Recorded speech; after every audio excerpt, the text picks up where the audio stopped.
ఈ నెల 19వ తేదీన జరగనున్న తెలంగాణ సీఎం రేవంత్ రెడ్డి బహిరంగ సభని జయప్రదం చేయాలని మంత్రి కొండా సురేఖ పిలుపునిచ్చారు. అన్ని వర్గాల సంక్షేమమే లక్ష్యంగా ముందుకు వెళుతున్నామని చెప్పారు.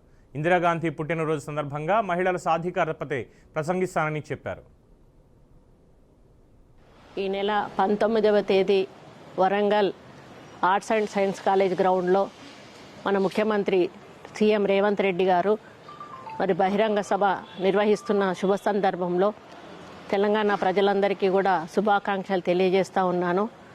ప్రభుత్వం ఏర్పడి సంవత్సర కాలం పూర్తి కావస్తున్న సందర్భంలో ప్రభుత్వం చేపట్టిన అభివృద్ధి సంక్షేమ కార్యక్రమాలను మరి ప్రజల్లోకి ఏ విధంగా తీసుకెళ్లడం జరిగింది, ఎన్ని వేల కోట్లు వెచ్చించడం జరిగింది, ఈరోజు ఉచిత బస్సు ప్రయాణము, 200 యూనిట్లకే విద్యుత్తు, 500 రూపాయలకు సిలిండరు, అదేవిధంగా ఫీజు రియంబర్స్మెంటు 10 లక్షల రూపాయలు మరి ఆరోగ్యశ్రీ కింద మంజూరు చేయడమే కాకుండా మరి ముఖ్యమంత్రి గారు ఇందిరాగాంధీ గారి పుట్టినరోజును మరి దృష్టిలో పెట్టుకొని ఆ రోజు ఆమె పుట్టినరోజు సందర్భంగా వరంగల్లో మరి మహిళల సాధికారతను మరి ఉద్దేశించి మహిళలు ముందుకెళ్ళాలి, ఈ ప్రభుత్వం కూడా ఇందిరమ్మ రాజ్యం అందించాలనేటువంటి ఒక లక్ష్యంతో రేవంత్ రెడ్డి గారు ముందుకెళ్తా ఉన్నారు.